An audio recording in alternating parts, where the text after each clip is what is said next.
اعوذ باللہ من الشیطان الرجیم، بسم اللہ الرحمن الرحیم۔ سامعین، کیسے ہیں آپ؟ ٹھیک ہیں؟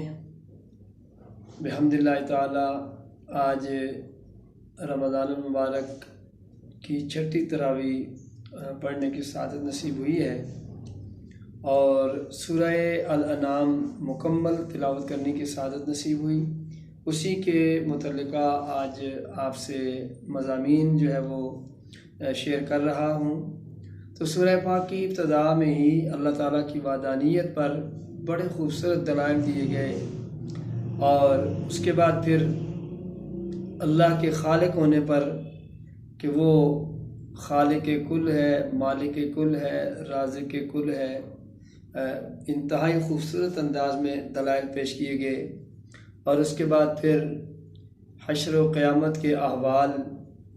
اور پھر آگے اسی سورہ پاک میں ارشاد فرمایا گیا کہ لا رطب ولا یابس الا فی کتاب مبین، کہ کوئی بھی خشک و تر چیز ایسی نہیں ہے جس کا ذکر اس لاریب کلام میں موجود نہ ہو۔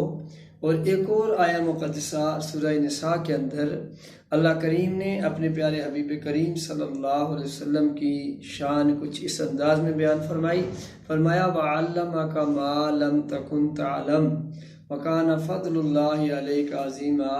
کہ اے میرے محبوب صلی اللہ علیہ وسلم، ہم نے آپ کو وہ کچھ سکھا دیا جو آپ نہیں جانتے تھے۔ تو سامعین محترم، اس آیہ مقدسہ کی روشنی میں یہ چیز بالکل سامنے آتی ہے کہ سارا دنیا کے سارے علوم اللہ نے قرآن میں رکھ دیے، اور تمام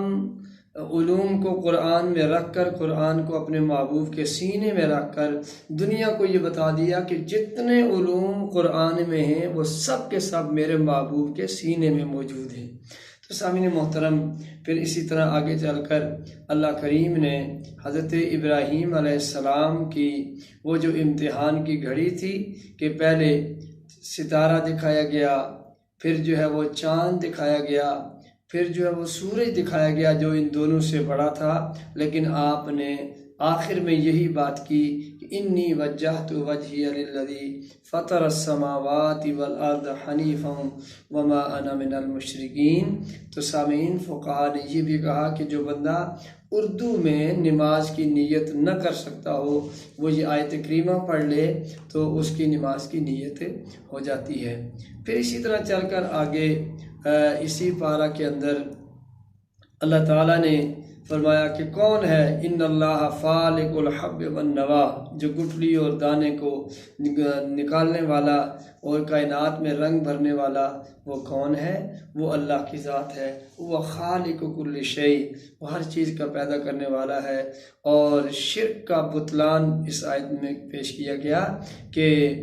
اللہ وہ ہے وَلَمْ تَكُن لَهُ صَاحِبَةٌ، کہ اس کی صاحبہ نہیں، یعنی اس کی بیوی نہیں ہے۔ تو اسی طرح آگے چل کر سامعین محترم، اللہ کریم نے اس پارے کے آخر میں فرمایا کہ وَلَا تَسُبُّوا الَّذِينَ يَدْعُونَ مِن دُونِ اللَّهِ، جو اللہ کو برا بلا جو ہے اللہ کے علاوہ آپ کسی کو گالی نہ دو، کہیں ایسا نہ ہو کہ یعنی کہ جھوٹے خداؤں کو بھی برا بلا نہ کہو، کہیں ایسا نہ ہو کہ وہ تمہارے سچے خدا کو برا بلا کہہ دیں۔ تو گویا اسلام جو ہے وہ کینچی کی بات نہیں کرتا بلکہ سوئی کی بات کرتا ہے، یعنی کہ توڑنے کی نہیں بلکہ جوڑنے کی بات کرتا ہے۔ اسی طرح سامعین محترم، آج سائنس جن علوم کی ابتدا میں پہنچی ہے، میرے حضور کے سینے پر نازل ہونے والے قرآن میں بتا دیا کہ فضا میں جب بندہ جاتا ہے تو قرآن میں پتہ چلا کہ اس کی سانس رکنا شروع ہوتی ہے، اور پھر اسی سے ریسرچ کر کے سائنسدانوں نے یہ رزلٹ نکالا کہ کوئی آکسیجن تیار کی جائے۔ فَمَن يُرِدِ اللَّهُ أَن يَهْدِيَهُ يَشْرَحْ صَدْرَهُ لِلْإِسْلَامِ وَمَن يُرِدْ أَن يُضِلَّهُ يَجْعَلْ صَدْرَهُ ضَيِّقًا حَرَجًا كَأَنَّمَا يَصْعَدُ فِي السَّمَاءِ۔ آج کی منزل کے اندر یہ پیغام ہمیں بتا رہا ہے کہ قرآن نور ہے، تمام دنیا کے علوم اسی لاریب کلام کے اندر موجود ہیں۔ اور اسی طرح سامعین محترم، پھر آگے چل کر اللہ تعالیٰ نے فرمایا کہ قل تعالوا اتلوا ما حرم ربکم علیکم، تمام محرم وہ چیزیں جو حرام کر دی گئی ہیں ان کا ذکر بھی بڑے احسن انداز میں سورہ الانعام کے آخری رکوعات میں کیا گیا، اور سب سے آخری رکوع میں فرمایا میرے حبیب آپ فرما دیجئے ان صلاتی و نسکی، میری نماز، میری قربانیاں، و محیایا، میری زندگی، و مماتی، اور میرا مرنا، للہ، سب اللہ کے لیے ہے۔ تو گویا اس سے ہمیں یہ پتہ چلا کہ حضور تو وجہ تخلیق کائنات ہیں، یہ حضور کی امت کے لیے ہے کہ جب آپ کا امتی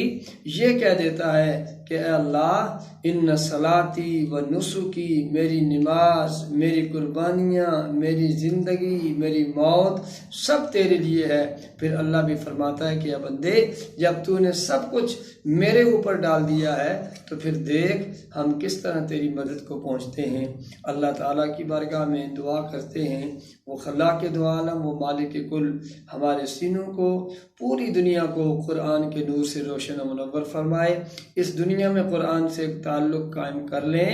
انشاءاللہ العزیز۔ یہ قرآن دنیا کا بھی ساتھی ہے، قبر کا بھی ساتھی ہے، اور معاشر کا بھی ساتھی ہے۔ اللہ تعالیٰ پیغام حق سننے، عمل کر کے آگے پھیلانے اور دوسروں تک پہنچانے کی توفیق عطا فرمائے۔ والسلام علیکم ورحمۃ اللہ وبرکاتہ۔